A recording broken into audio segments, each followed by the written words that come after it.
What's going on? I'm Norman Fang, I'm King Ransom. and this Fang from Ransom. We got a special guest today. My name's Omnia Azar. How you doing? I'm doing wonderful. That's great. That's great. Tell us a little bit about you. Well, I was born and raised. I'm from Michigan, so been here about 6 years. Always been musically inclined, so multi-disciplinary artist. Yeah, it's an all-around dope goddess vibe. Right. You feel me? So how your Baltimore experience been so far? Like you enjoying it or like? It's been all love. Right. Like I really fucked with Baltimore. Baltimore has this sensing. Okay, so yeah, no, I really I fucked with Baltimore. Like it really has a special place in my heart. Actually, recently I love Baltimore so much where it's like on some like family shit where it's like don't nobody say you feel me? Like Right. but yeah, it's just been mad love. You ever thought about moving back to Michigan? Hell no. No. Like, why not? I mean, I love Michigan, but particularly where I was at, it wasn't my rhythm as far as just pace, forward thinking, growth, transformation. Like I wasn't where I was living at the time. It's really never been that for me.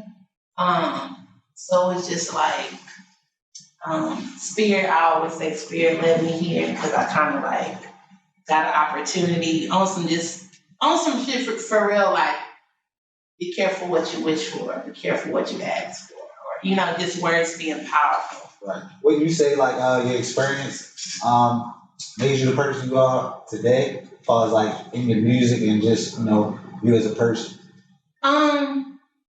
Yes, my experience has shaped me as far as character-wise, but I realized that with everyone, you have just a core to you, your spirit, who you came to this dimension, this earthly realm to be, a destiny that you came to fulfill. So, in a sense, it kind of shaped me as far as my wisdom. But it doesn't surprise me. Now I'm at the place where it doesn't surprise me that I am where I am because it's the core, my spirit. Right. So let's take it back. Like, what got you into making music? Where did you start?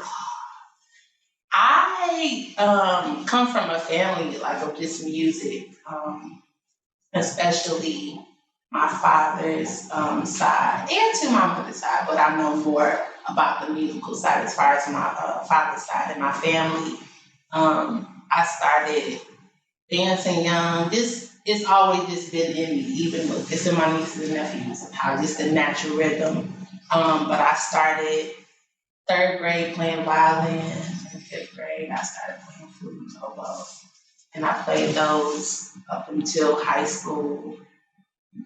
Won all kinds of competitions and stuff. So just music has always just been a part of me. I say music saved my life and it continues to save my life. I need it. Like it's my life force, my ashtray, Do you still play on instruments? Yeah, well, I don't have a violin anymore.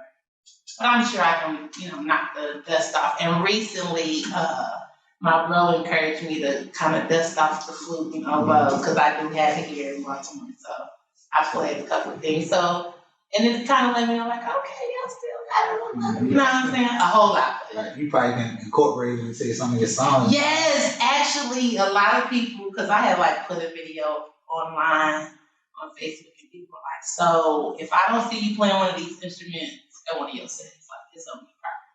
So, yeah, I'm thinking about it, because I kind of like to do my own thing and, kind of not that Lizzo was the first one to be playing flute and singing and different things, but, you got Lizzo doing the flute. Right. I do have on my profile I played stand-up bass for the first time. It went so great. So, I got that, but Esperanto. But once I find my own unique way to incorporate it, I definitely won't hold myself back. So, as far as playing instruments and all that, you transitioned to singing. How long have you been really singing? Like, I've been singing for a very long time, but for a long time I kept it a secret. Like most of the things, like high school and different things, like yeah, my close friends knew I could sing, but everybody just basically be like, oh, the girl who danced, because I was a part of like a dance crew, like those some like America's Best Dance Crew type stuff. right. And they knew me for like band and different things. So it was just something I kept under wraps. It was almost like my personal therapy, or that it was like my precious. So I sang to really like uplift myself. When I was younger, like in church a little bit, Right. but I didn't go to like a traditional church, so it wasn't like big choir and all that. But I didn't really sing a whole lot. Right. It just in my own comfortable space. Right. That's kind of wild that you say that. Just you came from church because your music doesn't reflect. You know what I mean? Like church, Yeah. like it's a whole different type of vibe. Yeah, it's actually it was music that honestly pulled me away from church and how I was raised. Just that notion of worldly music, how it's playing that worldly music. Right. My mom used to steal my CDs and stuff that I got, and but like I said, with me, with the instruments that I was being trained in, and once I got to like middle school, high school, and my directors were like came from HBCU, so they translated those songs to band, Earth, Wind and Fire, Ohio Play, like all of the good stuff. And for me, as far as in church, like I know spirit, I have a relationship with God. Right. Yes, and so it was just like, wait a minute, I feel those same, the same things that I feel as far as my personal relationship and worship. I feel it in music too. Right. And it was kind of like, but the Bible says, double-minded man is unstable in all his ways. So I'm just music for real. So it's very, it's just me. I really don't, I've had my influences, but not being that I was so, in a sense, secluded with just like listening to gospel. I don't have all of those references like everybody else does. Like, oh, my mama grew up, on Saturdays we'll play all the old, like I didn't really have that. Right. Sound like your background just been influenced by a whole bunch of different stuff. Yeah. Like, as far as like, what would you label your music as? Like, how would you, like, if somebody was to be like, you know what I mean, you're this, like, what would your actual type of genre of music be labeled? Well, I don't really do labels. Right. Like, I don't like to box myself in, because kind of like Aretha, out into her, was saying, like, if I can feel it, I can sing. So it's always about a vibe for me. Because, like, I sing with a band that does, like, hip-hop and rock, too. Right. And when I'm in that, So for me, it's just really a vibe. It's organic music. Like, I'm not really trying to fit into no box. Box is actually, like, when that question, it usually makes me, like, squirm a little bit. Right. So I'm like, I don't want to check the box. I just, like, I can do whatever I want to do. Right. And most of the time, people vibe with it. Yeah. Is that like the same way somebody like call your music like neo soul type of music? Yeah. Like you would. That's not really a box you really want to put yourself in. I mean, you can really check all of whatever you need to be comfortable. Like, in a sense, some people need that so that they can like understand you more. But for me, I will say that jazz is one of my favorite genres. Like, I love jazz. I study jazz, just whatever. So I really do love jazz. But it's organic and divine music, because I'm doing it for the vibe. Yeah. I do it for the vibe. Right. Yeah. I know you get like a lot of comparisons. Like, do you like agree with some of them? And what are some of like? Well, I don't reject people's. I don't reject people's opinion, even if I don't agree with it. But I will say that the references and comparisons that I have gotten like it's an honor to be, you know.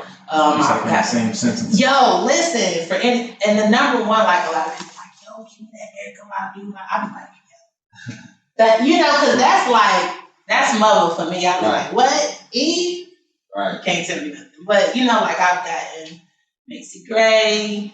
Recently somebody's like, oh, give me this for Sam Michelle. And I heard some of her new stuff and I was like, oh, yeah. Right. And then somebody just said, like, Ari Lennox, you know, so a lot of the names that come up, it's like, it's an honor to be, my name to even be spoken in the same sentence. And that also probably make you feel like you're going in the right direction, kind of. Yeah, it grounds me in a thing of kind of like, it grounds me and it also gives confidence and, you know, and adds to the esteem of self to be like, yeah, okay. Not that I'm trying to be anybody but me, because I'm like, oh, just remember my name. Right. But yeah, it does give me confidence to like keep pushing like to this. Right. As far as, you know, I didn't really go into things with like, I'm not the typical artist of like, oh, this is my dream. I always wanted to. For me, it was more of a calling, like an obedience. Once I got into songwriting, I was like, oh, I want to write for other people and do background vocals. And then it was songs that I started to write where the place that it came from, I knew I was the only person that could deliver it. Right. And then with that being said, do you feel like you you have like a message or like a positive message to give to people? Like, yeah. That's what my music is really all about. My music is about realness, like realness, raw, but the goal is always growth and transformation.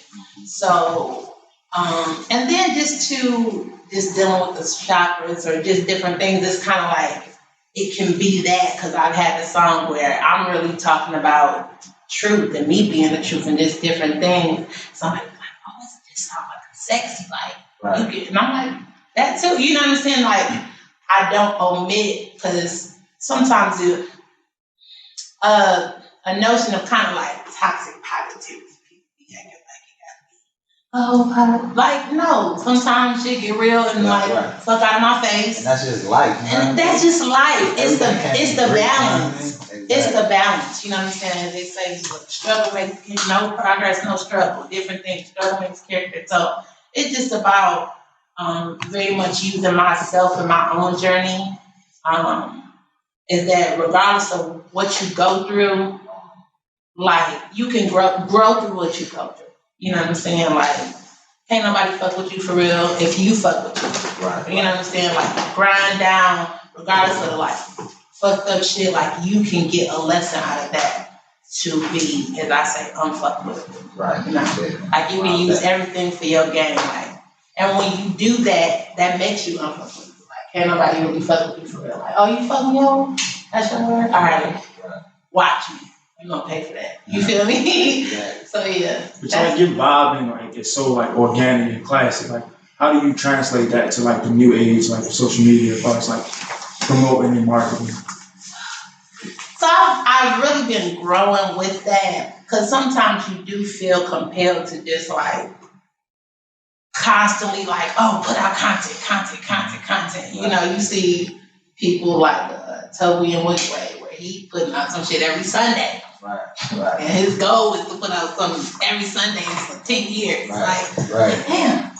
You know, so it's a lot of content. It's a lot of manpower, spirit power, you know, just like, and it can be like a catch-22, because it can also hurt you probably, if people might get tired of seeing you or... Yeah, and to me, like, and not to slight anybody as if they're not, but like, should be a process, you know, and to me as a true artist, and for me to have relatable content, that organic content, like, everybody growing through something that you don't know about, you know what I'm saying? Like, so it takes you growing through that experience, processing those things, and, you know, so, and I move on divine timing. So, you know, it's like, I do live very much live by stay ready so you don't have to get ready. Right. You know, so a lot of times I might have things that I already had that fit what I'm going with. You know, so I just try to do it organically. And sometimes it is a push to be like, oh, I'm supposed to. Right. Or a lot of times I'll have a show booked to like, oh dang, I ain't really posting about it. You know? So yeah, it can be a challenge to just like be on top that consistency of content and social media, because nowadays that's what people want. They want to see you. Yeah. Like, what you doing? What you doing? It's like a microwave type of era, you know what I mean? As soon as you put something out, like, oh, when you gonna put out the next thing? Yeah, be like, oh, when the album, like, y'all know this stuff? Like, Yeah. It's a process. and it takes money. Right. And especially with indie artists, like, I don't have anybody funding me or backing me yet. Right. Yo, what you, let us, you know, like, so it'd be like, oh, what I mean, let me save a little bit, let me see if I can, you know, like, so. Throughout your journey, like, what artists have you worked with? Like, you said the independent grind, you know what I mean, can be difficult. Like, what artists have you had? As a solo artist? Or, yeah, I mean, yeah, well, I've worked with Charisma Marcel. He produced one of the joints that y'all were playing, Shoot. And we have some other things that's so I'm kind of like a part of that Blackwater family. And I've worked with Ill Conscious. Who else? I've worked with quite a few people, but as far as like producers. Oh yeah, we got a couple. We got a couple joints. And something like some new stuff he has coming up too. So like, yeah, he was one of the first artists too that kind of like, once he saw me, like it was an immediate connection where he was just like, yo, we should work. Like he really didn't do. You know how people can be like, oh, we should work, but then like you never work.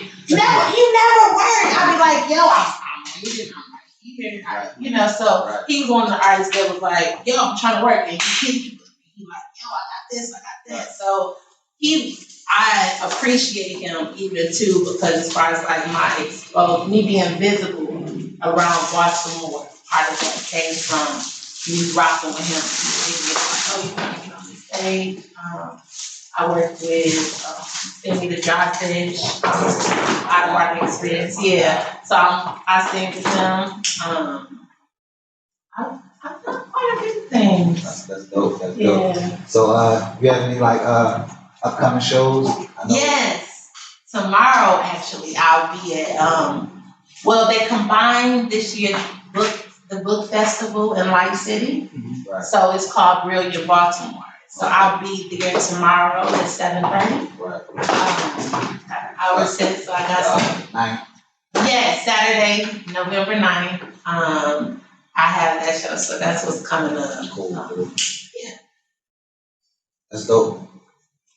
So I was doing research on like your music and trying to, get more information. Mm-hmm. And I came across like when you had a performance at the Metro Gallery. Oh yeah. Yeah, Metro Gallery. Christmas. Yeah, and I was trying to figure out like what inspired the song like Ooh Wee Baby. That's my joint. So my brother actually produced that, my biological brother, Cyrus. He produced that, and I don't really quite remember what place I was in, but when I do write to tracks, like I try to tap into what the artistry of the producer. You know, like I don't really just take it like, oh, I'm gonna do my. It'd be like, what is this track saying to me?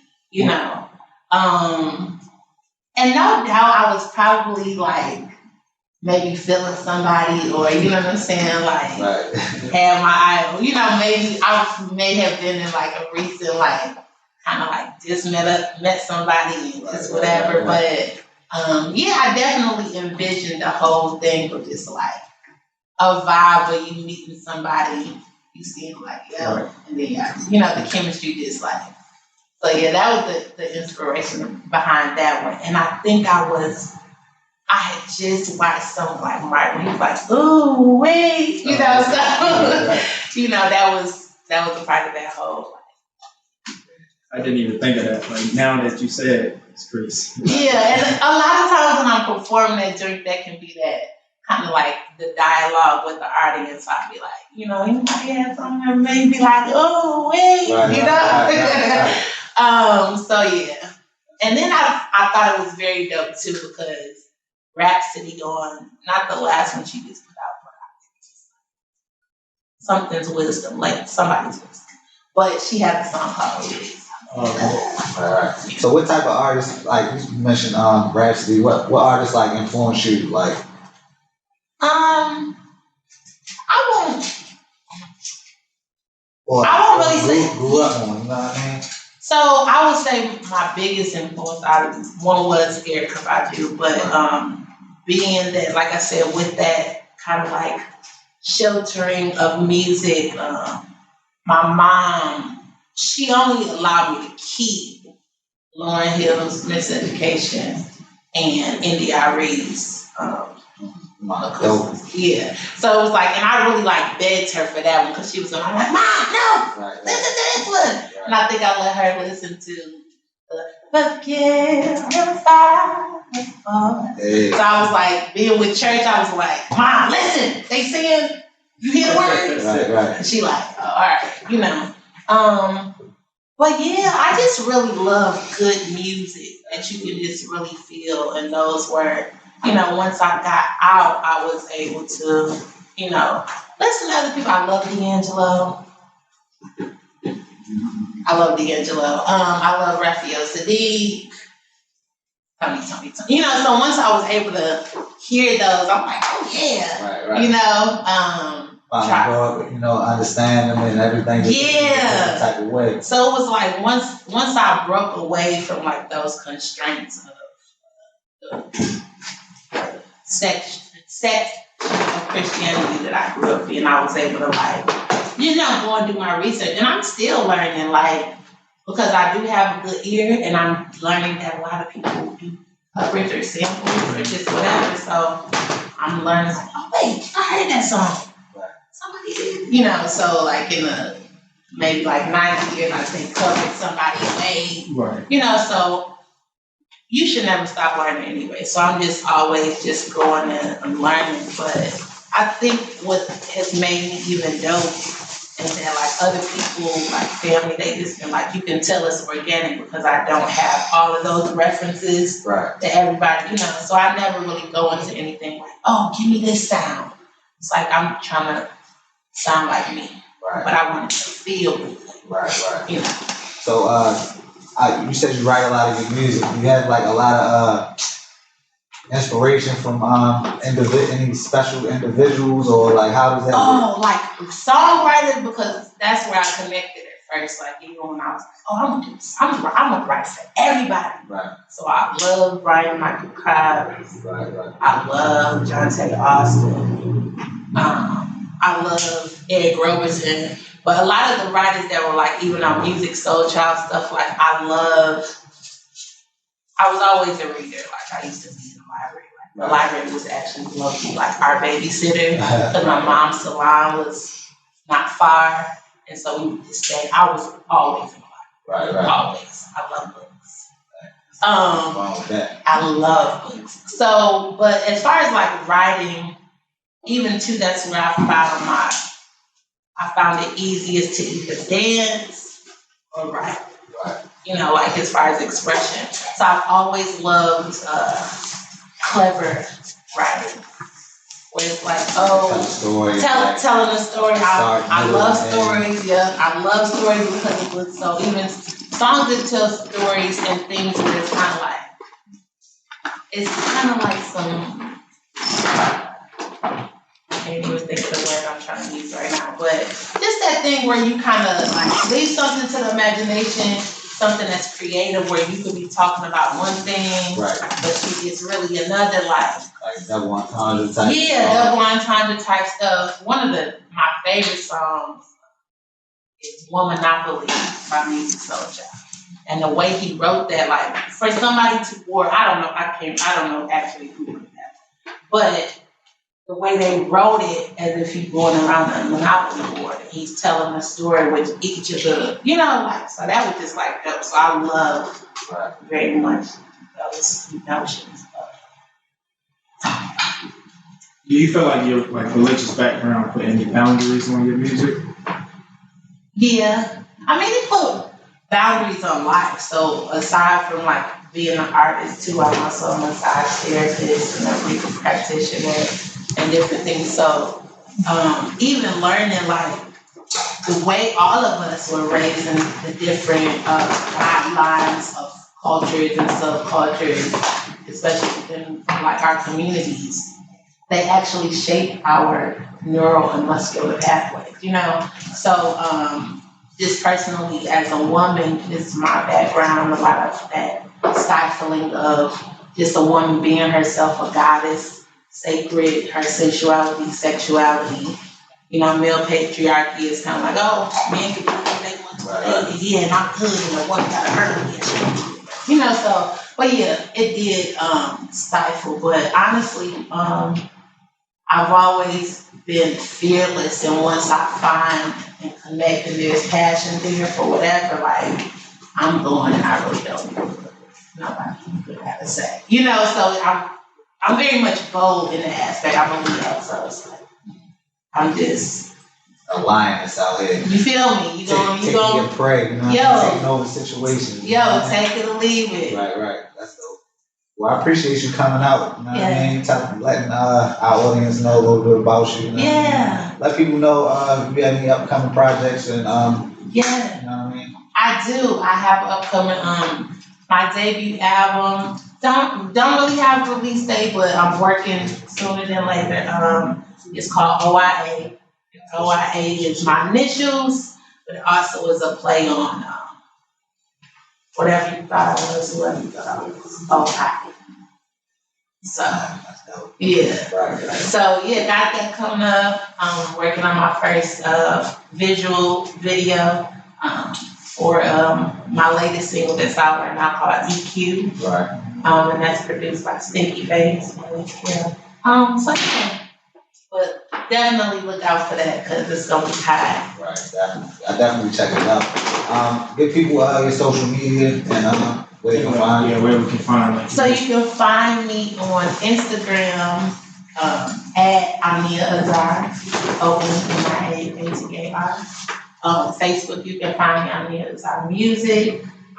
Also on Twitter, Omnia Azar Music. All platforms, Spotify. My music, the music that I have out is on all platforms. So Spotify, Tidal, Amazon Music. One of my very first EP though, which is all like locally produced. You can find that on Bandcamp. Well, I appreciate you coming. We definitely appreciate it. Thank you. I appreciate y'all having me. This was dope. I'm Norman Fame. I'm King Ransom. This is Fame for Ransom.